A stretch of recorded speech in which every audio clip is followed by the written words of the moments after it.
We are mirrors, forever reflecting, hiding nothing, sharing everything. Your family whispers in unison now, echoing these same words across your shared mind. As you repeat the words, you sneak open your eyes and see everyone's reflections continue infinitely, bouncing from mirrored wall to mirrored wall. Almost every structure on Priska is made of mirrors. A powerful reminder to see yourself in everything, so you may reflect everything in yourself. The metaphor is so potent, in fact, that all Priskans are branded with mirror patches on their left cheeks upon birth. You stare into your own mirror patch now, reflecting your image endlessly across the ship.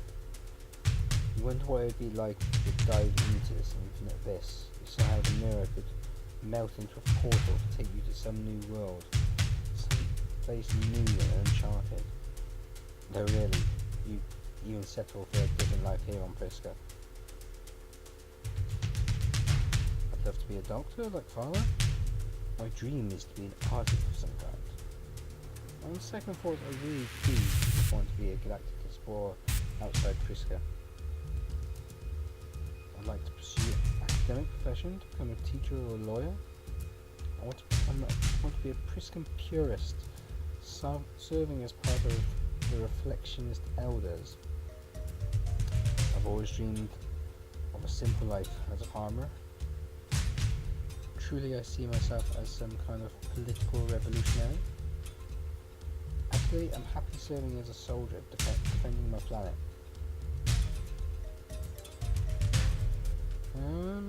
Right, let's see. Well, from what we know so far, she's tired of this planet and wants to explore other places, see something new.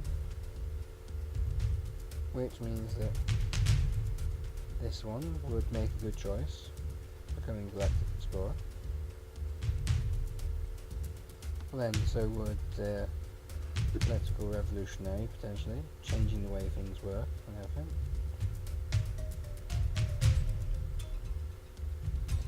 It seems kind of bored as a soldier, so unlikely to want to choose that one. Not too sure on the reflectionist elders, as not much information about being a Priscan purist or reflectionism stuff I've seen so far. Artist could be good, as could a doctor.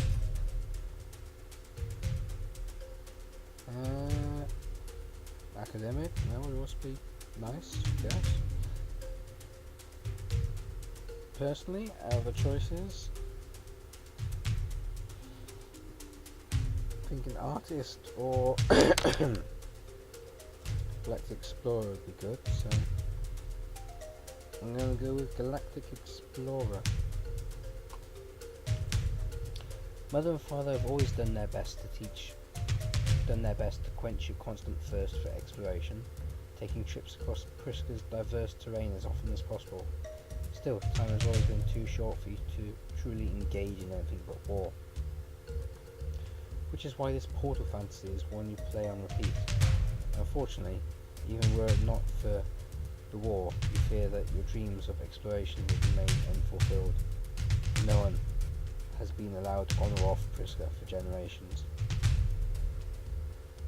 It has been centuries since the Priscan elders decided it was imperative to protect the collective consciousness from any and all culturally impure alien knowledge.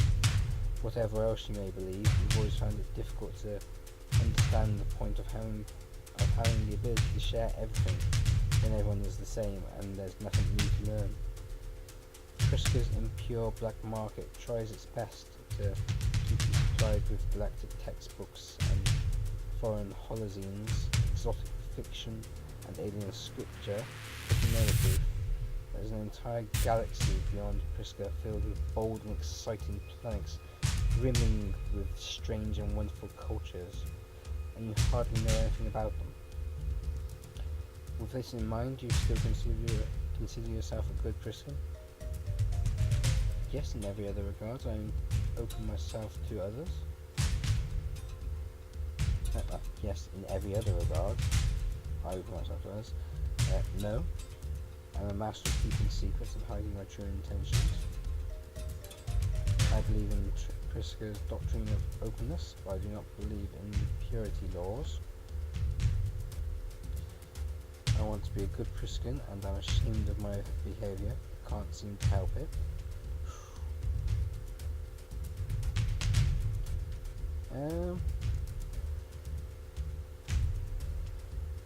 Well, there's nothing saying that while she's good at keeping she, he, they, me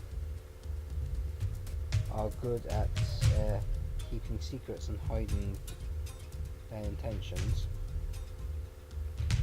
There's nothing saying that they don't they consider themselves bad Christian, so to speak. Although I guess they kind of do. The fact that they don't like half of the rules and such. The top one's just a lie. Don't open themselves to others. Not when they're hiding something. Believing in the doctrine of openness. Don't believe in the purity laws. That matches with what's said up here. No, I'm a master of keeping secrets and hiding my true intentions. Your mental stockpile of contraband knowledge is just the beginning. You've learned to hide a lot about yourself over the years.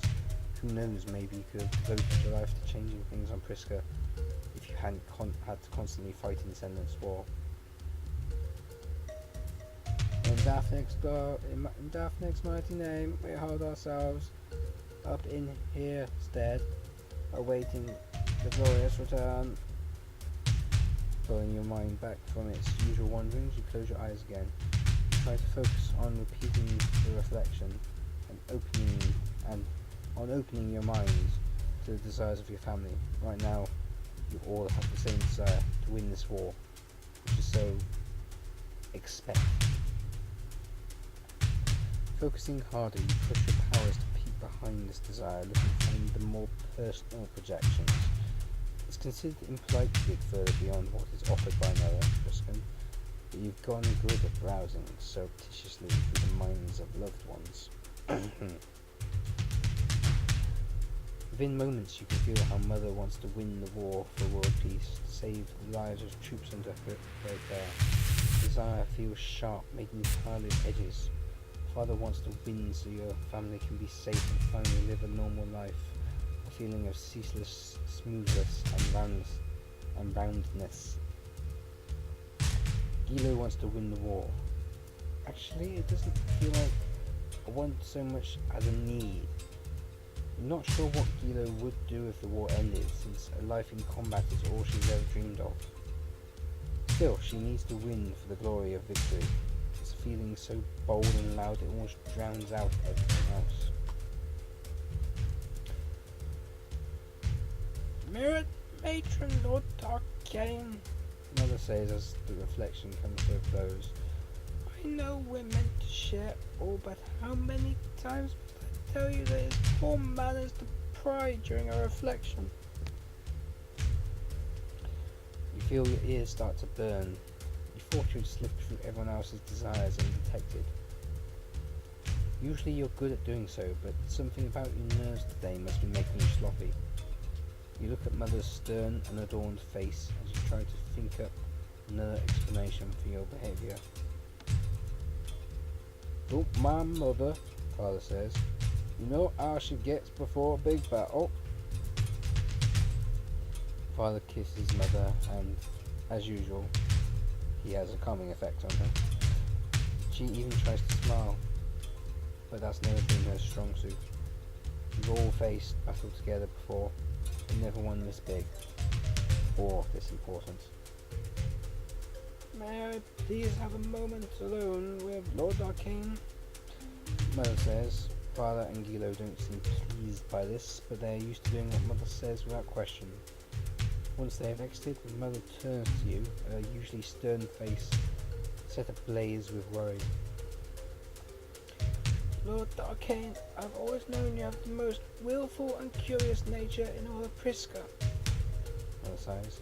The matron knows this war has been hard on all of us. I have no doubt it has been the hardest on you. I know there are 100 ways you'd rather be living your life, so trust me when I say that I fight this war for your freedom as hard as I fight it for anything else. You feel the urgency behind Mother's words as you listen, forcefully merging with your own. Still, as much as you appreciate them, know that these are not the words Mother is calling on you to deliver. Despite all this, there is still something I must ask of you. I've thought on this matter a great while, and have long since made up my mind, but there has not yet been a time I felt you needed to know. I fear that time has now come, for there has never been a battle more vital than the one we face today, or more dangerous. As Mother pauses to clear her throat, you feel something from her that you've never ever felt before. Fear.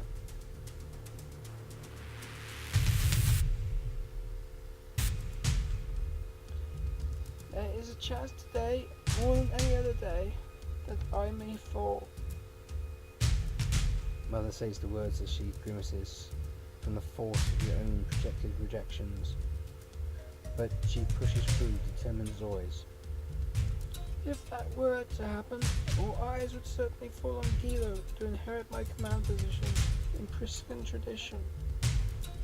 Gilo is certainly the fiercest soldier I have ever known, and I love her with all of my heart. She is meant to carry out orders, not command them. The words land with a slap across your mind, but Mother's face remains even. How could she say that about Guido? You've never met anyone more suited for war or leadership than your older sister. I can already feel that it would take time to understand, and that comes as no surprise, Mother carries on.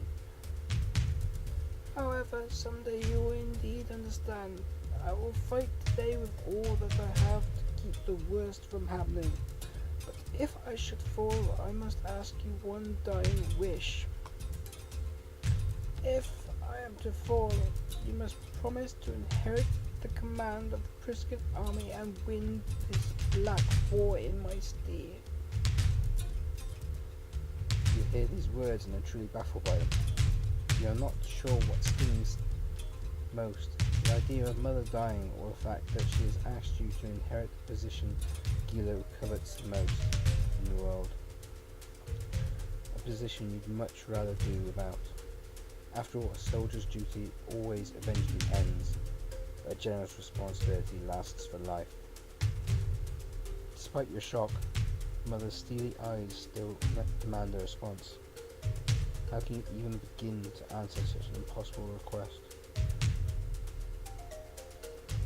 I don't know that I can accept this responsibility, I say honestly.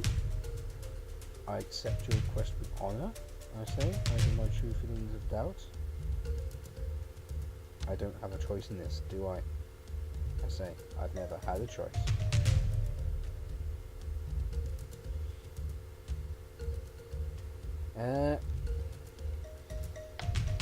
Let's see. Two of them certainly convey, the top one and bottom answer certainly convey the shock that seems to be being conveyed at the moment.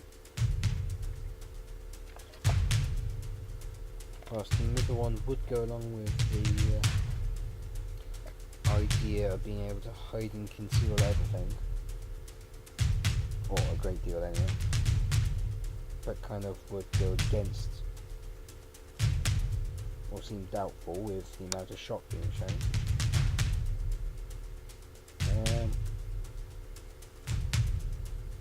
I think I'm probably going to go for the most honest answer in this one.